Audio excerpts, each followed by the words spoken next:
Hello everyone, आज मैं फिर हूँ आपके साथ एक नई कुंडली के साथ जो मेरे सब्सक्राइबर प्रोक्षित की है। ये है कोल्हापुर से।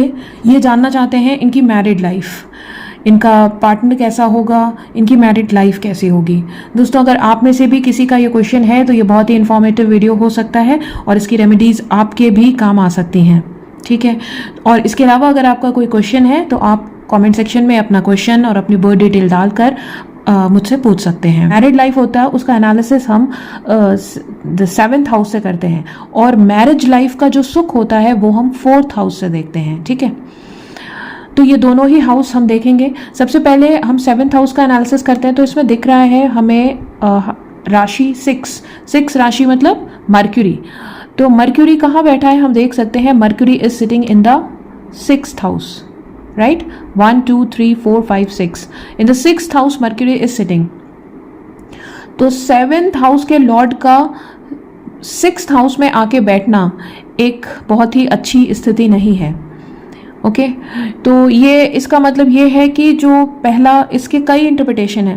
पहला तो ये है कि जो आपकी वाइफ होंगी वो सर्विस में होंगी, प्रोफेशन में होंगी, या तो वो लॉयर भी हो सकती हैं, डॉक्टर भी हो सकती हैं, सर्विस में होंगी। ओके, दूसरा उनकी बॉडी शायद या शादी के बाद या शादी से पहले डिजीज्ड हो सकती है, उनको बीमारी हो सकती है।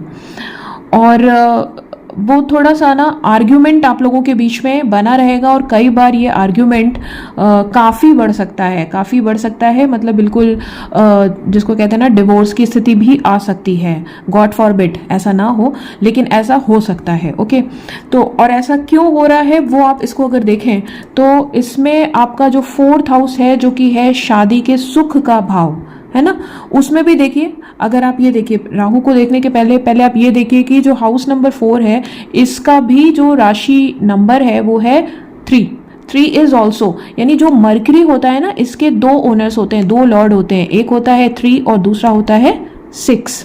तो ये दोनों ही जो है आपके हाउसेस का, शादी और शादी के सुख, इस दोनों ही हाउस का हाउस नंबर 6 के साथ रिलेशन होना थोड़ा तो अलार्मिंग सिचुएशन दिखा रहा है। फाइन, उसके बाद इस हाउस नंबर 4 में राहु प्लैनेट का होना ये दिखा रहा है कि ये क्यों, आप इसको अगर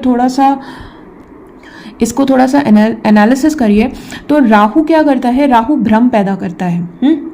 तो अगर आप प्रोक्षित जी भ्रम की स्थिति में, जैसे आप होता है ना शक करना, किसी भी अच्छे बने बनाए रिश्ते को बिल्कुल शक की एक बूंद शक की किसी भी अच्छे सॉलिड से सॉलिड रिश्ते को ख़त्म कर देती है।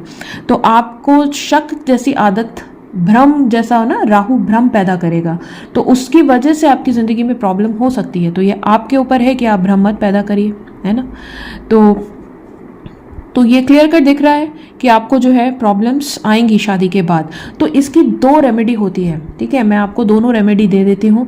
और पहली रेमेडी तो आपको ऑटोमेटिक ही लग चुकी है क्योंकि आपकी एज अब 30 हो चुकी है और ऐसे लोगों को 30+ के बाद ही शादी करनी चाहिए, जिससे क्या होता है कि उनको थोड़ा मैच्योरिटी आ जाती है और mature brain is always better, right. तो आप थोड़ा मैच्योरिटी से अपनी प्रॉब्लम्स को हैंडल कर सकते हैं। और दूसरा, आप अपने जो पार्टनर होगा उसको भी थोड़ा सा रिस्पेक्ट करिए, उसमें भ्रम की स्थिति या जो शक की स्थिति है, आर्ग्यूमेंट से बचने की कोशिश करिए। और इसका एक आप काम कर सकते हैं कि आप जो है इस हाउस को यूटिलाइज करने के लिए आप फ्री की सर्विसेज दीजिए, ऐसी सर्विसेज दीजिए जिसका आप कोई पैसा नहीं चार्ज कर रहे हैं, तो आपका इससे थोड़ा सा आपको रिलीफ मिल सकता है। दूसरा, आप ये कर सकते हैं, दोनों हाथ के हथेली पे ये पार्ट होता है ना, थंब के नीचे वाला पार्ट, इसको अगर आप बेटर तरीके से समझिए, जिसको हम वीनस प्लैनेट कहते हैं, ये यहाँ पे आप ना पूरा फिल करके मेहंदी लगा के रखिए। ठीक है, इस पार्ट में अगर आप मेहंदी लगा के रखेंगे तो आपको थोड़ा सा तो रिलीफ रहेगा और आपका जो शादीशुदा ज़िंदगी है थोड़ी बेटर होगी। और दूसरा जो होगा कि आपको अपने इस हाउस को अच्छी तरीके से 6th हाउस को यूज़ करना है फ्री सर्विसेज देके। और हाँ, शादी के समय आप गुणों का मिलान करने के बजाय आप जिससे आपकी शादी हो उससे आप दशाओं का मिलान करिएगा। दशाओं का मिलान मतलब कि जिस वक्त आपकी, देखिए एक कॉमन सेंस की बात है कि अगर आप दोनों की दशा हस्बैंड और वाइफ दोनों की दशा अगर एक साथ ही खराब चले, दोनों की ही मान लीजिए कि राहु की दशा है या दोनों की ही सैटर्न की दशा चल रही है, तो वो 20 साल, 18 साल, 10 साल, 7 साल ऐसे दशाएं चलती हैं, तो फिर उतना वक्त तो आपका दोनों का अगर एक साथ खराब चलेगा तो ठीक नहीं है। किसी एक का अच्छा और किसी एक का खराब है तो वो एक, आपको कहते हैं ना, गाड़ी निकल जाती है। तो गुणों का मिलान करने के बजाय आप दशाओं का मिलान करके शादी करिएगा, ठीक है।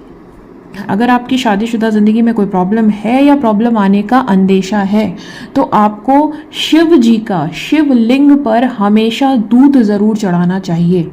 हर सोमवार को दूध चढ़ाइए।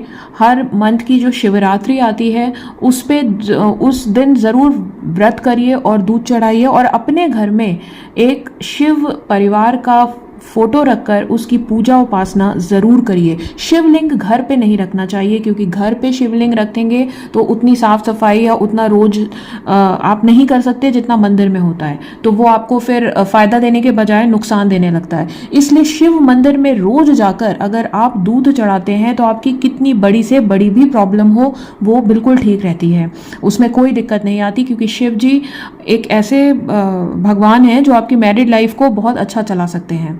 तो आप शिव जी पर दूध अर्पण करना आपके लिए बेस्ट रेमेडी है आपकी शादीशुदा ज़िंदगी को अच्छा करने की, ठीक है। तो आपके लिए जो आपकी जो मैरिड लाइफ है वो ठीक है, आपकी वाइफ प्रोफेशनल होंगी, वो जॉब में होंगी, वो डॉक्टर या वकील भी हो सकती हैं, लॉयर भी हो सकती हैं, लेकिन आपको फ्री में सर्विसेज देना, शिवलिंग पे दूध हमेशा चढ़ाना, अपने हथेलियों पे जहाँ पे मैंने कहा मेहंदी लगाना, और इसके अलावा जो है अपने खुद के बिहेवियर पर जो होता है ना शक्की मिजाज, उसको मत रखिएगा, तो आपकी स्थिति ठीक है, कोई प्रॉब्लम नहीं है। और आपकी शादी का जो योग है वो 25 से 2026 के बीच में बन रहा है, आपकी शादी उस समय हो सकती है।